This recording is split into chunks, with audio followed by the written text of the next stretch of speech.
और अपने घर में कभी कभी हलवा भी बनाकर खाया करो, कभी कभी सेवइयाँ भी बनाकर खाया करो। और महीने में एक दिन सब काम बंद करके घर में रुक जाया करो, प्रेम से रहा करो। आधा घंटे अपनी माँ के पास बैठा करो और कहा करो, मेरी माँ, तेरे चरणों में मेरा प्रणाम है, तूने मुझे बहुत कुछ दिया है। ये शरीर भी मेरा शरीर नहीं है, ये शरीर तेरे शरीर का टुकड़ा है।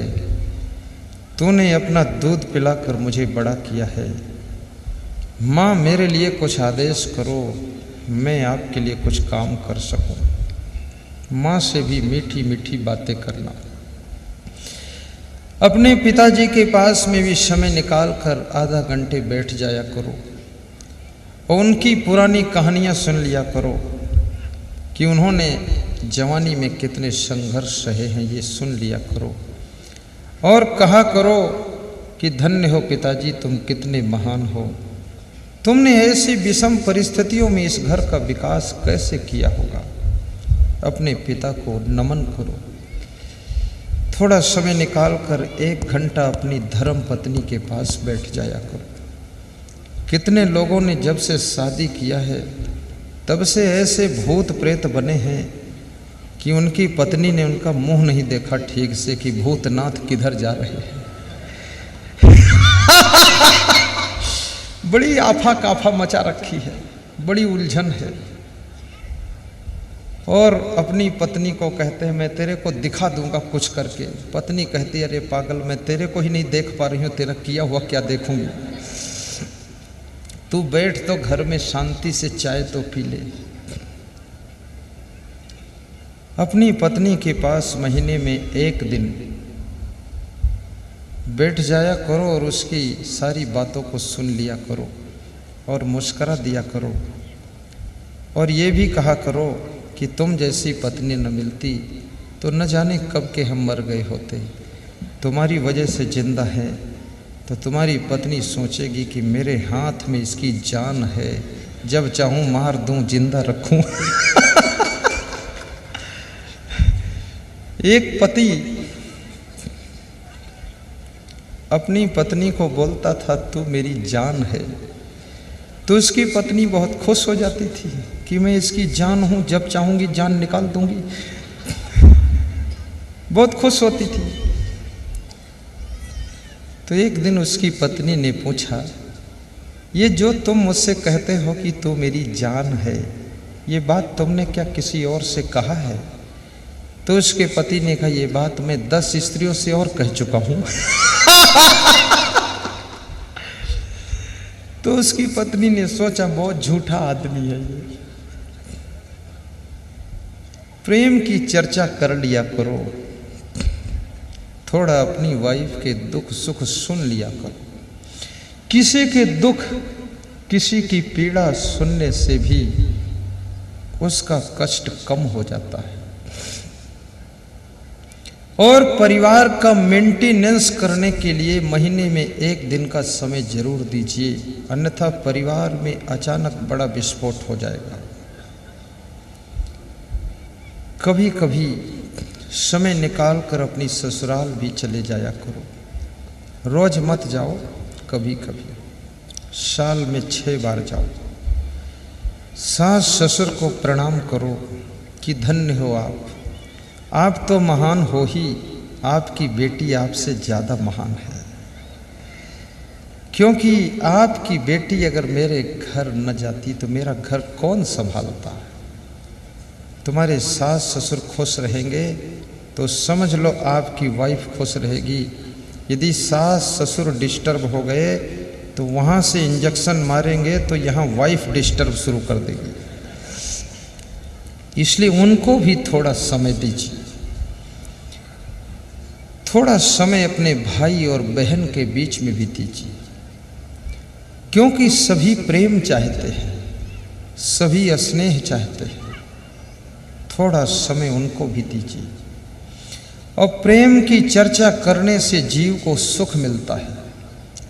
इस संसार में अंधाधुंध जिंदगी मत जियो।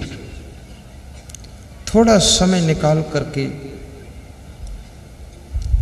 अपने शाला और शाली को भी प्रेम कीजिए, उनको भी आश्वासन दीजिए कि मैं आपके साथ हूं, चिंता मत कीजिए। थोड़ा समय निकाल कर अपने भाई के पास भी बैठा करो, अपने बेटे के पास बैठकर कहा करो, बेटा मेरी पारी तो पूरी हो चुकी है, अब तेरी पारी शुरू होने वाली है, तू अपनी पारी की तैयारी कर। अब तेरे को अपना रोल दिखाना है इस संसार के नाटक के मंच पर। इस दुनिया में मेरा रोल तो जो होना था हो गया, अब तुझे कुछ कला खेलनी है। और इस संसार में हर व्यक्ति एक्टर है, हर नारी भी अपने अपने क्रियाकलाप करने के लिए संसार के मंच पर आती है। अच्छा रोल दिखाओगे तो संसार वाह वाह करेगा, और खराब रोल दिखाओगे तो संसार हाय हाय करेगा। और रोल अगर पूरा बिगड़ जाएगा तो संसार गाली देगा, और रोल अगर टॉप का तुमने दिखा दिया तो संसार धन्यवाद देगा। और अगर विशेष ढंग से तुमने संसार में कुछ विशेष करके दिखा दिया तो ये संसार तुम्हारे चरणों में नमन करेगा और तुमको वंदन करेगा, अभिनंदन करेगा, और संसार कहेगा तुम लोगों की जरूरत है दुनिया में।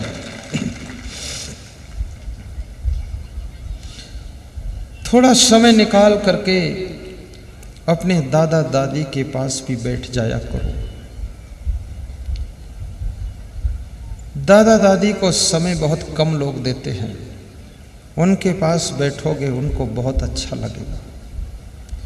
दादा दादी तुम्हारे नाम की माला फेरते हैं, तुम्हारी याद करते हैं कि मेरा पोता, मेरी पोती, मेरी पौत्र वधू, वे तुम्हारे लिए बहुत कुछ सोचते हैं, शुभकामना करते हैं।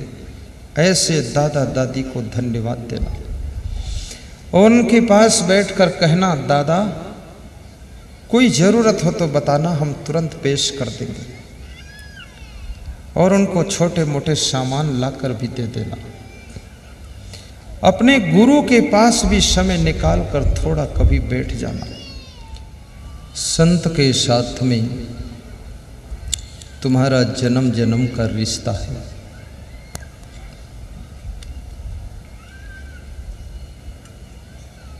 इस जन्म के पहले भी हमारा तुम्हारा मिलन हो चुका है। 7 जन्म जब जीव भक्ति करता है तब 8वें जन्म में साधक बन जाता है। 7 जन्म जब साधना करता है तब 8वें जन्म में साधु बन जाता है। और फिर 7 जन्म उसको साधुता करनी पड़ती है, तब मन निर्मल होता है, तब 8वें जन्म में महान संत बनता है।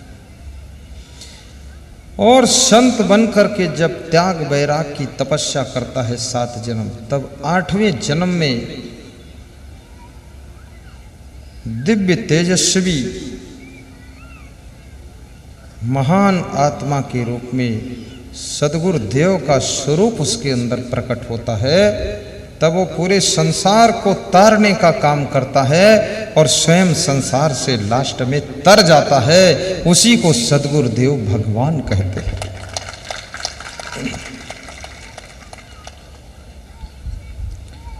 सीधे बैठ जाओ, ध्यान लगाकर सुनना।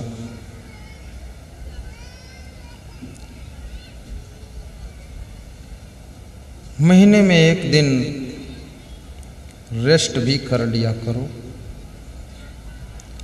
और रेस्ट करके प्लानिंग बना लिया करो। अंधाधुंध काम मत किया करो। थोड़ा समय निकाल कर अपनी बेटियों को भी समझाया करो, अपने पोता पोती को भी समझाया करो। अपने घर के एक एक सदस्य के क्रियाकलापों को देखा करो।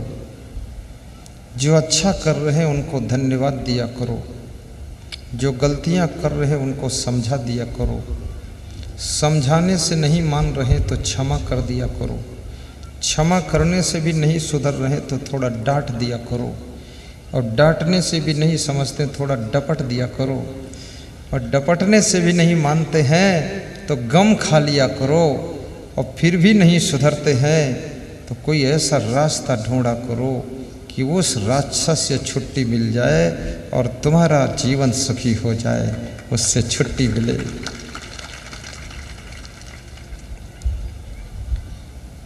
बहुत बड़ी लंबी मालगाड़ी भी खींचने की कोशिश मत करना। अगर आपका परिवार बहुत लंबा हो चुका है, लोग कंट्रोल में नहीं हैं, तो धीरे धीरे सबको उनके हिस्से की संपत्ति देकर हंसी खुशी से अलग कीजिए, तो विकास प्रारंभ हो जाएगा।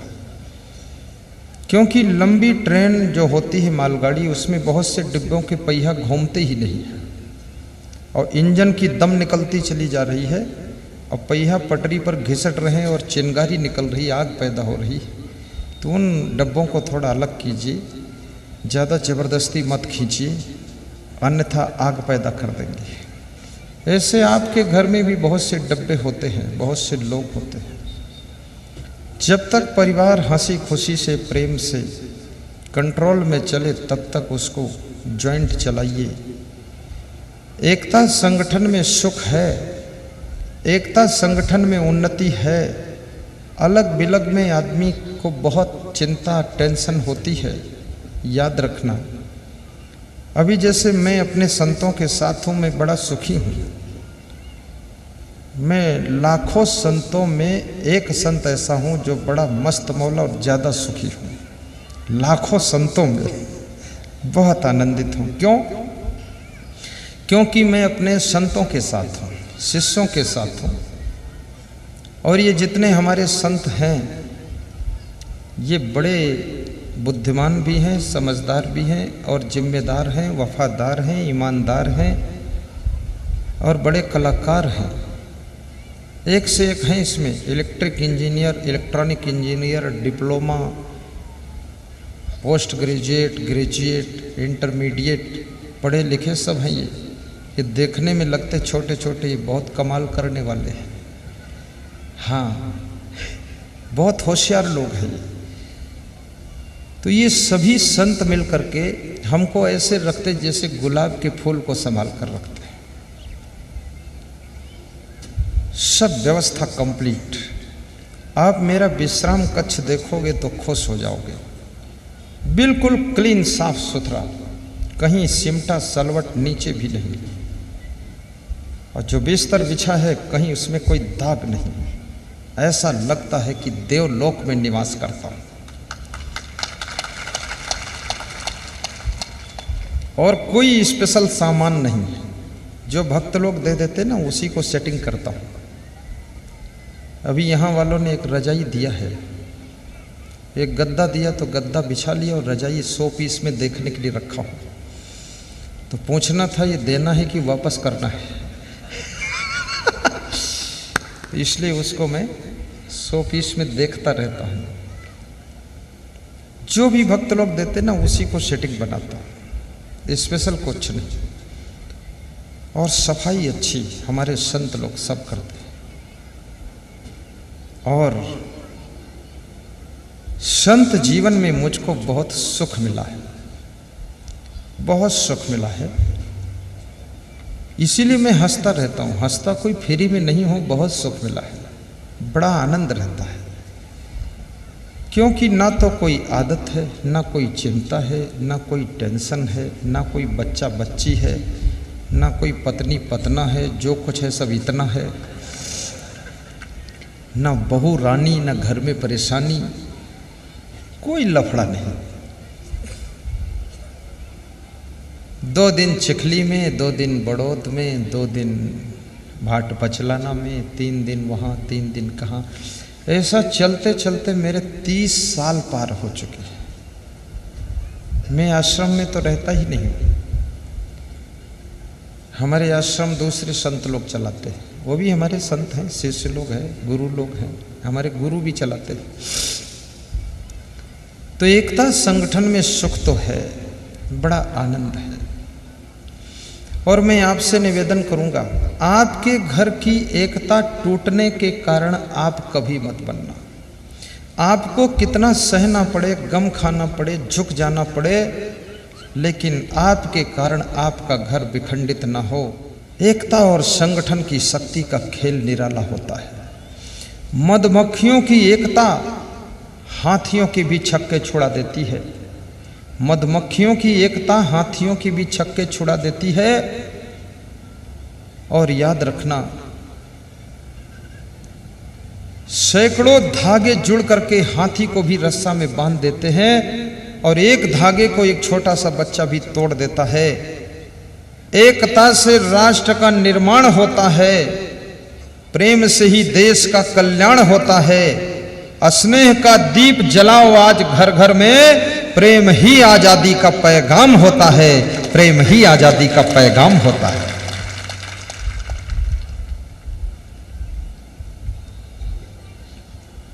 प्रेम की गंगा बहाते चलो, ज्योति से ज्योति जलाते चलो।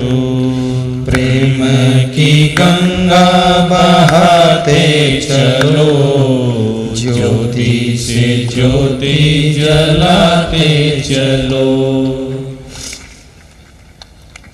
अपने बच्चों को भी प्रेम सिखाना, अपनी बहुओं को बहुत ज़्यादा प्रेम देना, क्योंकि वह बेटियां अपने माँ बाप को छोड़कर, भाई बहन को छोड़कर, सखी सहेलियों को छोड़कर, अपना गांव जिला छोड़कर तुम्हारे घर आई है। ये बेटी कितनी आस लेकर के अपनी ससुराल में प्रवेश हुई है।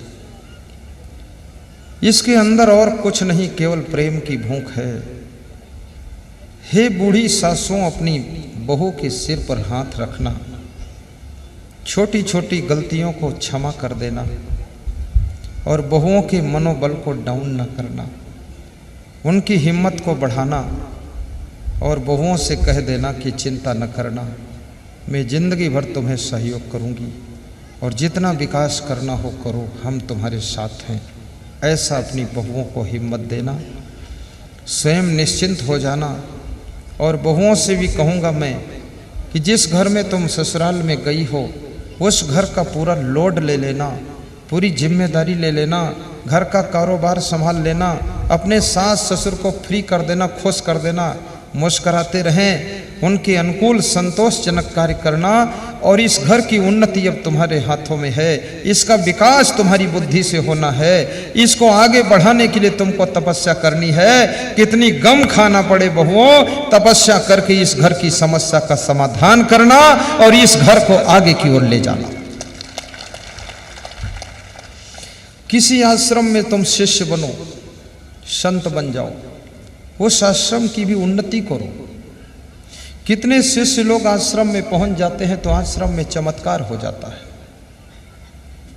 हम जिस आश्रम में रहते हैं, जहां नेपाल बॉर्डर पर आश्रम है, तो मैं सन 1987 में आया था,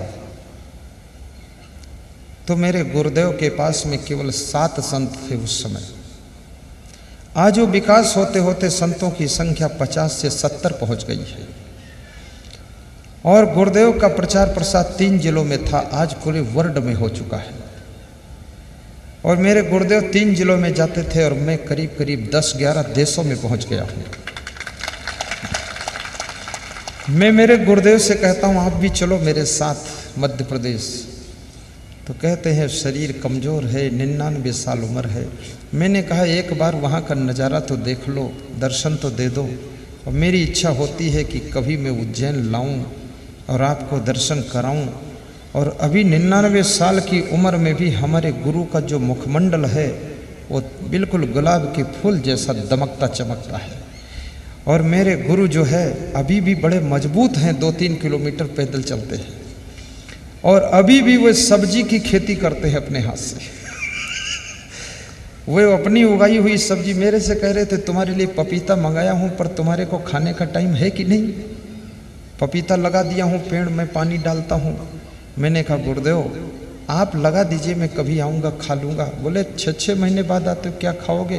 तो मैंने कहा आप खाओगे, हम देखकर ही खुश हो जाएंगे।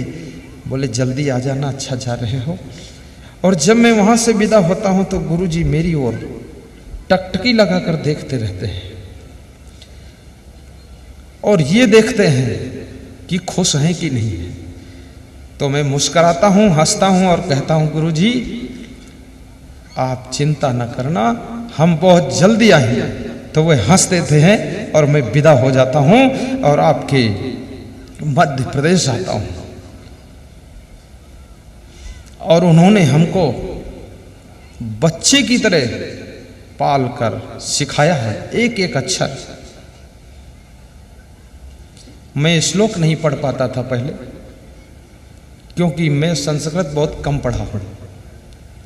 ये प्रथमा मध्यमा शास्त्री आचार्य डिग्री उग्री नहीं किया हूँ। तो मेरे गुरुजी मुझे रास्ते में चलते चलते ये श्लोक पढ़ाते थे, तो मैं उसको श्लोक को उच्चारण नहीं कर पाता था।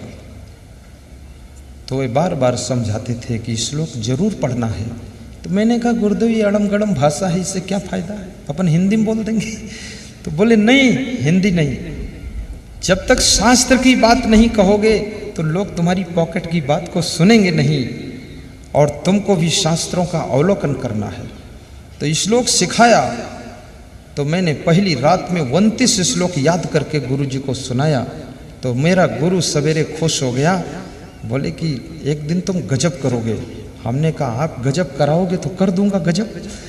तो गुरुजी ने आशीर्वाद दिया कि जाओ, पूरे हिंदुस्तान में नहीं पूरे विश्व की धरती पर तुम्हारी वाणी गूंजेगी और तुम एक दिन ऐसा प्रवचन करोगे कि विश्व के करोड़ों लोग सुनेंगे। आज टीवी चैनल में 40 करोड़ लोग सुनते हैं पूरे वर्ल्ड में, और सबके घरों में शांति आती है। अभी शिराली साईं धाम में मेरा प्रवचन था, वहां के लोग कह रहे थे कि 9 बजे रात को हमारे गांव की किसी गली में निकाल दो, केवल तुम्हारी आवाज सुनाई देती है। भाइयों बहनों, ये मेरे गुरु की कृपा है। और अभी हमारे भजन गाने में विधायक जी कह रहे थे कि गुरुमन नाम एक ले रहे थे। वो गुरुमन कौन है? वो मेरे आश्रम के संचालक हैं, मैं छोटा गुरु उनको मानता हूँ। उन्होंने मेरी देख रेख इतनी किया है, इतना मुझे संभाला है कि वह तो पढ़े लिखे नहीं हैं, पर मेरे से रोज सुनते थे दोहा सुनाओ, इतनी चौपाई याद करो, इतने कबीर के दोहे याद करो, इतनी रामायण याद करो।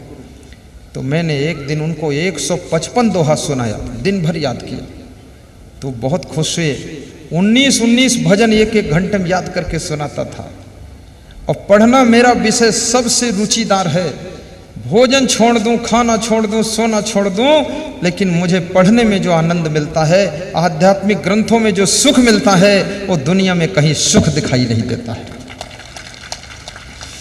इसलिए मैं आपसे भी कहूंगा जरा पढ़ा करो, अध्ययन किया करो। यहां पर पुस्तक की दुकान लगी हुई है, वहां छोटी छोटी पुस्तकें भी बिक रही, जिसमें रामायण, गीता, भागवत और कबीर का सार लिखा हुआ है। पुस्तकों का नाम है जीने की राह, 10-20 रुपए की एक पुस्तक है। बरसे कंबल भीजे पानी पुस्तक का नाम है। उन्नति के पथ पुस्तक का नाम है। क्या आप उन्नति चाहते हैं पुस्तक का नाम है।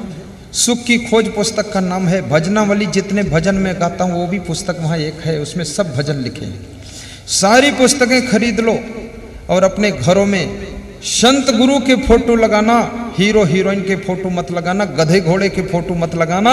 अपने घर में लगाओ तो महान संतों के फोटो लगाओ, जिससे कि तुम्हें आशीर्वाद मिले और तुम्हारे घर में शांति आए। आपके माता पिता का चित्र होना चाहिए आपके घर में। आपके दादा दादी की तस्वीर होनी चाहिए आपके घर में। आपका पति पत्नी का चित्र भी होना चाहिए। देखो तो जब विवाह किया था उस समय का फोटो, कि कितना प्रेम से विवाह किया था, अब हाय हाय क्यों करते हो, उसको भी देखो। और आपके घर में संत गुरु की तस्वीर होना चाहिए। जिसके घर में महान संत का फोटो लगा होता है हर कमरे में, उसके घर में भूत प्रेत का वास नहीं रह सकता है, दरिद्र का निवास नहीं रह सकता है, वहां लक्ष्मी भरी रहती है। याद रखना, जब संत की तस्वीर देखोगे तो आपके मन में कुछ सात्विक विचार आएंगे, सहन शक्ति आएगी। उत्तर प्रदेश की एक माता जी 20 साल पहले बता रही थी कि मुझे गुस्सा बहुत आती है। बोले आपका फोटो लगाया हंसता हुआ, तो जब गुस्सा आती है उसको देखती हूँ तो मैं भी मुस्कुरा देती हूँ, फिर शांत हो जाती हूँ। तब से मेरे घर की उन्नति शुरू हुई है। याद रखना, क्रोध करने से घर का विकास रुक जाता है और गुस्सा को कम करने से घर का विकास शुरू हो जाता है और गम खा लेने से विकास पूरा हो जाता है और सहन शक्ति बनाने से सबकी मनोकामना पूरी हो जाती है। इसलिए तस्वीर संतों की लगाना चाहिए। और ये भी निवेदन मैं करूंगा, आपके बच्चे स्कूल में पढ़ते हैं, ये मत सोचो कि हर समय पढ़ेंगे।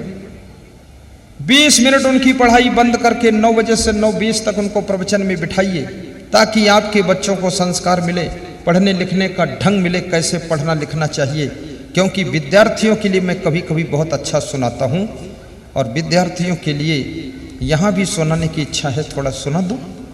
विद्यार्थियों के लिए मैं सुना दूंगा, विद्यार्थी राजनेताओं के लिए भी कभी कभी सुनाता हूँ, लेकिन रोज नहीं सुनाता हूँ, कभी कभी सुनाता हूँ।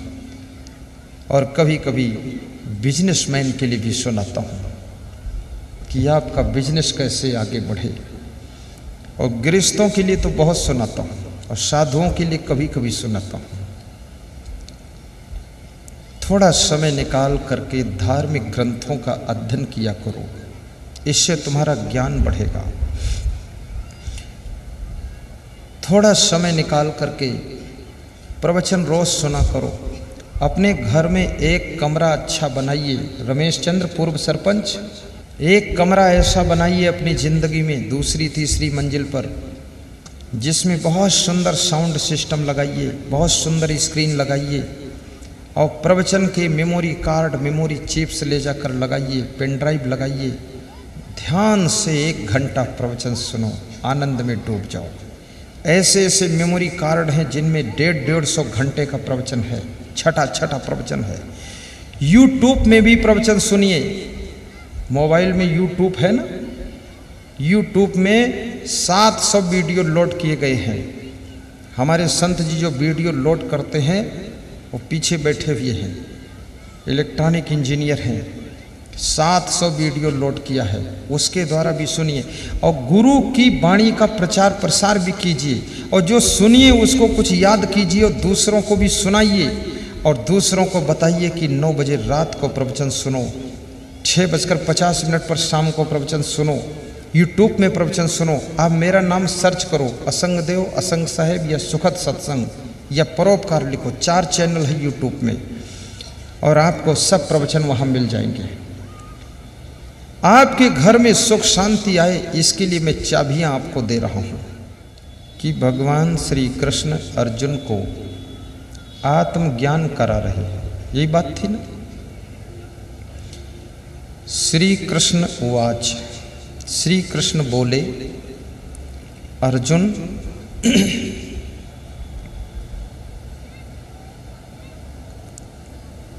न जायते मृते वा कदाचिन, नायं भूत्वा भविता वा न भूयः, अजो नित्याशास्तो अयं पुराणो, न हन्यते हन्यमाने शरीरे। नैनं छिन्दन्ति शस्त्राणि, नैनं दहति पावका, न चैनं क्लेदन्त्यापो, न शोषयति मारुता।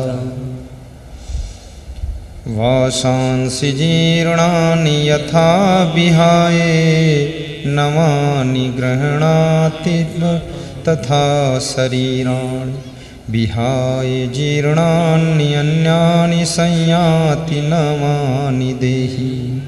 वासांसि जीर्णानि यथा विहाय, नवानि गृह्णाति नरोपराणि, तथा शरीराणि विहाय जीर्णानि नवानि संयाति नवानि देहि।